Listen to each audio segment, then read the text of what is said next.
Sainte Rita de Caccia. Une enfant prédestinée. Nous sommes en 1380, à Caccia, petit village dont brille dans les monts Apennins, à 150 km environ au nord de Rome, au hameau de Roccaporena. C'est dans cet endroit que vit le ménage d'Antonio Lotti et Amata Mancini, des époux qui s'aiment tendrement et qui font l'édification de leur entourage. Ils pratiquent fidèlement les vertus évangéliques. En particulier, ce sont des artisans de paix.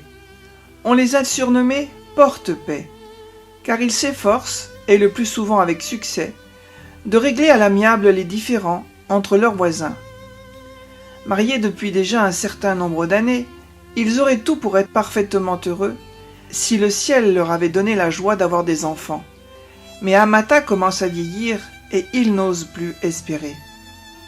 C'est alors qu'un jour d'automne, tandis qu'elle vaquait aux travaux du ménage, Amata entendit un souffle de vent, puis une voix lui murmura « Ne crains rien, Amata, tu vas donner le jour à une petite fille.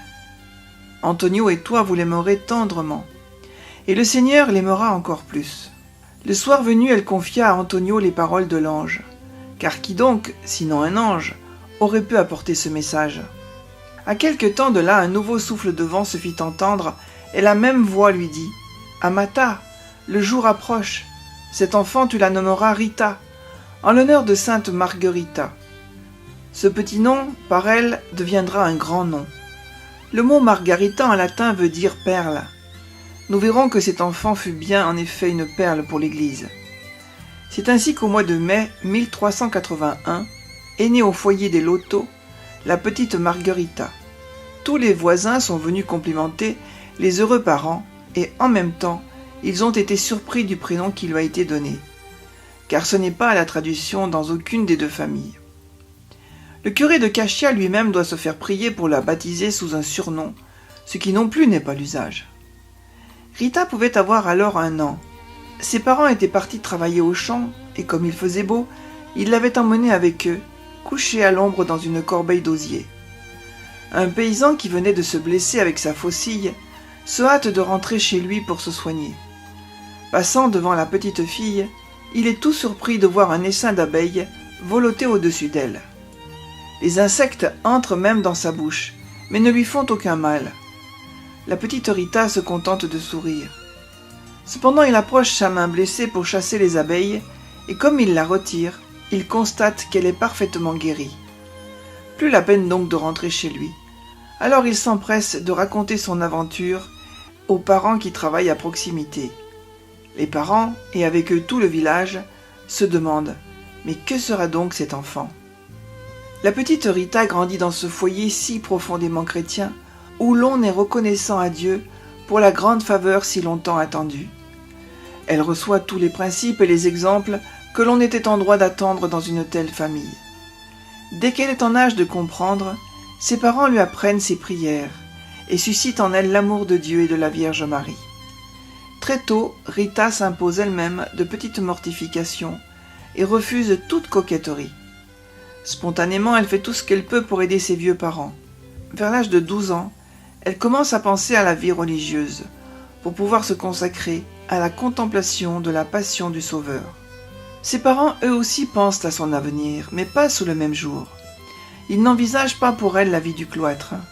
Ils lui cherchent même un mari, et un jour, lui font rencontrer Paolo, à qui ils la fiancent.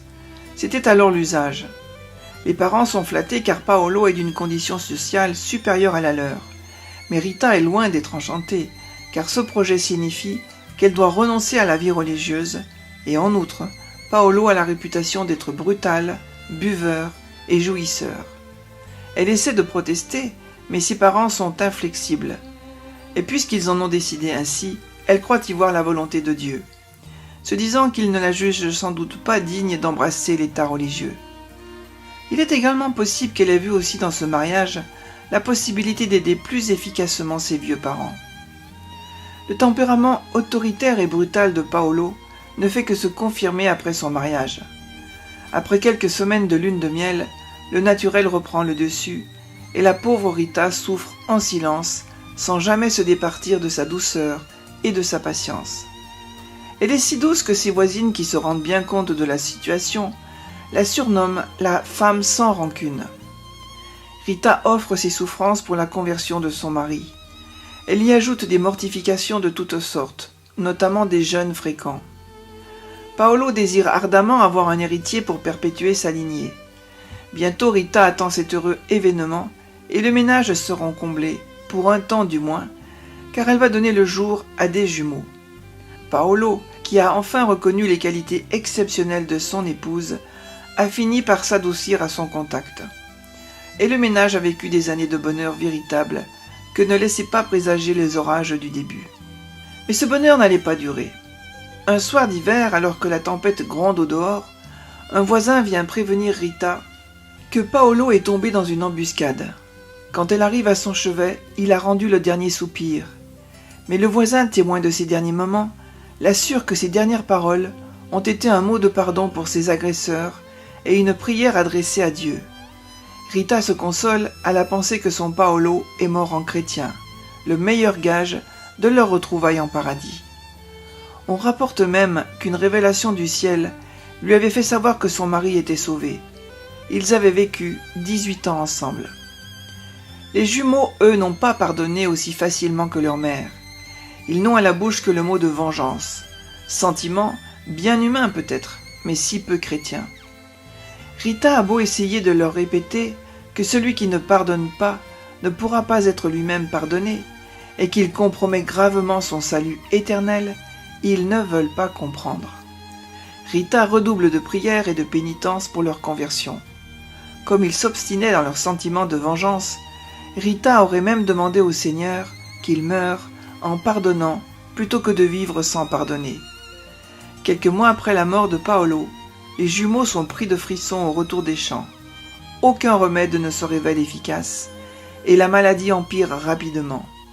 Rita leur fait administrer les derniers sacrements et après avoir enfin pardonné aux meurtriers de leur père, ils s'éteignent l'un et l'autre à quelques jours d'intervalle. Rita avait déjà perdu ses parents depuis quelques années et maintenant, en l'espèce de quelques mois, elle perd son mari et ses 2 enfants. Maintenant qu'elle se retrouve seule et si bas, Rita va frapper à la porte du monastère de Sainte-Marie-Madeleine à Caccia. L'abbesse la reçoit, l'écoute et promet de soumettre son cas au chapitre. Mais lorsque Rita vient chercher la réponse, l'abbesse lui fait savoir qu'il n'est pas possible de la recevoir. La congrégation conçue pour les jeunes filles ne pouvant pas accueillir des veuves. La véritable raison du refus de l'abbesse semble avoir été tout autre. Dans le monastère de Caccia, il y avait des religieuses appartenant aux 2 clans ennemis du pays, et par conséquent, certaines d'entre elles à celui de l'assassin de Paolo. Avant de pouvoir entrer, il fallait que les clans soient réconciliés. Rita, qui en est convaincue, prend son bâton de pèlerin et va de porte en messagère de paix, et le miracle s'accomplit. Tous les habitants du village se réconcilient. Elle continue à prier, et voilà que l'impossible se produit. Un soir d'hiver, elle s'entend appeler du dehors par son nom. Ouvrant la porte, elle voit un inconnu, vêtu d'une peau de bête, en tout semblable au Saint Jean-Baptiste de la statue de l'église. Le personnage lui fait signe de le suivre. Rita prend sa cape et le suit jusqu'au rocher qui domine le hameau de Rocca Porena. Là, 2 autres saints se joignent à eux, Saint Augustin et Saint Nicolas de Myre. Tout à coup, sans savoir comment, notre héroïne se trouve tout simplement à l'intérieur de la chapelle du monastère. Voyant le prodige, l'abbesse s'enquiert auprès de la sœur tourière pour savoir si toutes les portes ont bien été barricadées la veille au soir. Sur sa réponse affirmative, l'abbesse demande des explications à celle qui s'est permis une telle effraction. Et Rita lui répond simplement « Le Seigneur le voulait ainsi, ma mère. » « Qui donc s'est fait votre complice pour vous faire entrer ?» Rita lui raconte alors exactement comment les choses se sont passées et qui l'a aidée. Après en avoir délibéré au chapitre avec les autres sœurs, l'abbesse accepte enfin de prendre Rita comme novice, afin, dit-elle, de ne pas aller contre la volonté de Dieu. Elle sera une postulante exemplaire, puis une novice modèle. Détachée désormais de toute affection terrestre, elle pourra prononcer sans difficulté les 3 vœux monastiques. L'abbesse et la maîtresse des novices ne lui épargneront rien, aucune brimade, aucune humiliation, mais elles ne viendront jamais à bout de sa patience et de sa douceur. Pour l'éprouver, sa supérieure lui demande d'arroser tous les jours, matin et soir, un bout de bois desséché planté dans le sol. Cela peut paraître absurde, mais sœur Rita, sans se poser de questions, obéit. La plus surprise a été la supérieure, car au bout d'un certain temps, le bout de bois bourgeonne, fleurit, puis donne de magnifiques grappes de raisin. Ayant donné suffisamment de preuves de son obéissance, de son humilité et de sa piété, sœur Rita est admise à faire profession. Elle s'engage à vivre selon la règle de saint Augustin.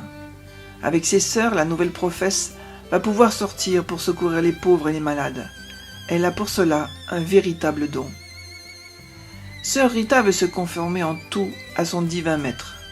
Pour souffrir comme lui, elle porte un cilice, se flagelle plusieurs fois par jour, au point qu'un jour ses sœurs l'ont trouvée évanouie dans sa cellule. Mais pour elle, ce n'est pas encore assez. En 1443, de Carême est prêché à la paroisse par un franciscain célèbre de l'époque. Tout Cachia veut l'entendre et les sœurs du monastère font partie de l'auditoire. Le vendredi saint, comme il commente avec un réalisme saisissant les douleurs de la passion du Sauveur, sœur Rita supplie le Seigneur qu'au moins une des épines de sa couronne vienne blesser son front. Et soudain, une des épines de plâtre du grand crucifix vient se ficher en plein milieu de son front. La douleur est si vive que Rita s'évanouit. Le lendemain matin, la plaie s'est agrandie et émet une odeur repoussante. La plaie ne se guérissant pas et l'odeur restant toujours aussi désagréable, l'abbesse la relègue dans une cellule au fond d'un couloir. En 1457, sœur Rita est épuisée par une vie de souffrance et de pénitence. Sa fin prochaine ne fait plus de doute pour personne. Une cousine vient cependant lui faire visite et Rita lui fait une demande stupéfiante. Elle voudrait que sa cousine lui apporte une rose qui, dit-elle, se trouve sur le rosier de son ancien jardin. Comme on est au cœur de l'hiver et que la terre est recouverte de neige, on croit qu'elle délire. Néanmoins, la cousine, par curiosité, va voir et, contre toute attente, trouve une rose splendide et délicieusement parfumée. Elle l'accueille et la porte à Rita. Une bouture de ce rosier a été plantée dans le jardin du monastère et depuis 5 siècles, l'arbuste vit toujours. Les forces de sœur Rita continuent à décliner. Un jour, elle reçoit la visite de Notre Seigneur, accompagnée de sa très sainte mère. Comme elle lui annonce, « Quand donc, Jésus, pourrai-je vous posséder pour toujours ?» « Dans 3 jours, répond le Seigneur, tu seras avec moi au ciel. » Sœur Rita demande à recevoir les derniers sacrements. Au jour annoncé par Jésus, elle demande à l'abbesse sa bénédiction. Et dès qu'elle l'a reçue, elle expire doucement.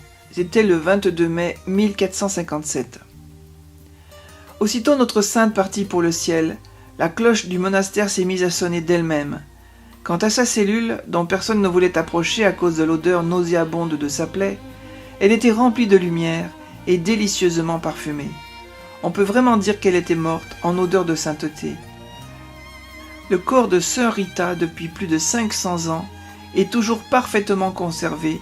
Il est placé dans une châsse exposée dans la basilique de Cachia. Béatifiée par Urbain VIII en 1628, Sainte Rita a été canonisée le 24 mai 1900 par Léon XIII, qui a fixé sa fête au 22 mai, jour anniversaire de sa mort.